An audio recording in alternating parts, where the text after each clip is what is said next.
Hi there, and welcome to Super 8. I'm Lauren Bertocchini, and he's really not that important.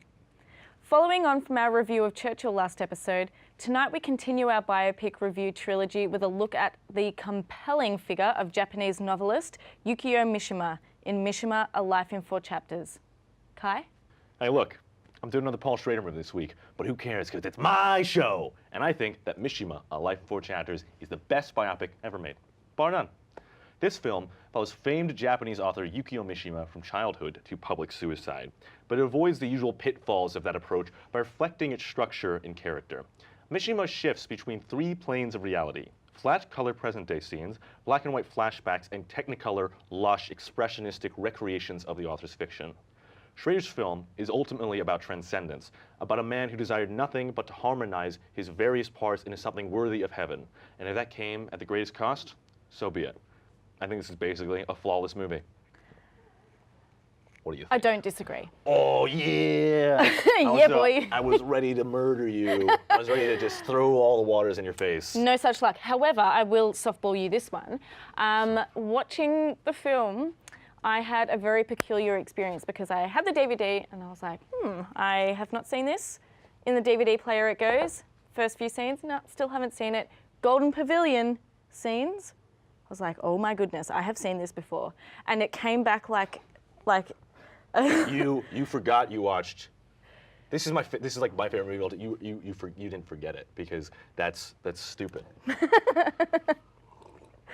I didn't. No, that's ridiculous. This movie's. How did you forget it? This movie is like unforgettable. I don't know. It was very confusing to begin with. It was like, am I in some sort of deja vu scenario? But no, I had seen it, and then suddenly it all came to me at once, and I remembered the final scenes, so the suicide scenes, and I remembered all those things. Yep, and I was like, oh my gosh, and it had that like feeling has stayed with me since I watched it, and I watched it a few times, and it's gorgeous. Absolutely love it. It's stunning.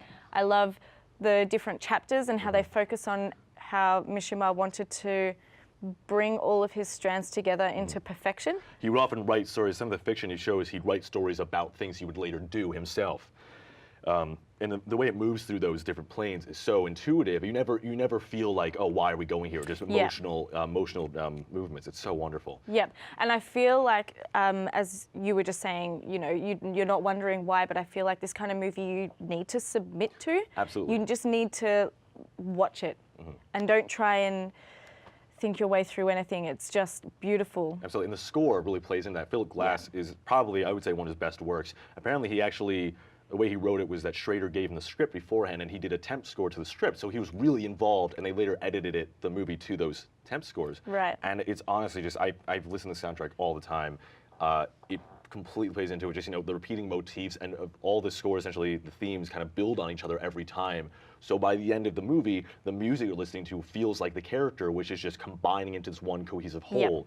And it's absolutely like, I have nothing really intelligent to say about this movie other than it's mind-blowing, yeah. Awesome. It's so gorgeous. I love the, I was watching and listening to the director's commentary, and he was saying how originally the scenes on the sound stages that were taken from his novels were supposed to have all these amazing costumes, but they had to take it out because it was just too much. Too much, yeah. I mean, it's so. However, I do love, they took that out, but in the scenes of his everyday life, the day that he's got this like extreme blue, like shiny robe on, I'm like, this is amazing, and I must have that. I want to, yeah. And Ken Ogata pulls it off. The actor, he is stunning. He's great. He plays so well. He's really great in this movie and another movie which, very different topics but very similar performance, Vengeance Is Mine, where he plays a serial killer, and he has that kind of unknown about him, that reserve in the back of his mind that never lets you get quite close enough to get into his head, and he really pulls it off. Which version did you watch? The version with the English voiceover or the Japanese voiceover? Japanese. Okay. No, the English. Oh, so Roy Scheider does. He was from Jaws. He does one of the voiceovers. I've seen it with both cuts. I think the version you watched is probably weirdly like more hopeful in terms of narration. The Ken Ogata's voiceover is much more fatalistic sounding. It's the same dialogue, but just the delivery of it. Yeah. Anyway, just an amazing movie. Watch it. 5 stars from me. 5 stars, people. 5 stars. 5 stars. 5 stars. Trunk. Well, thanks for watching part 2 of our biopic film trilogy. Watch out for our last installment on this theme, where we'll be looking at Nicholas Winding Refn's carnal and stylized prison film, Bronson. Good night. Good night. Bye.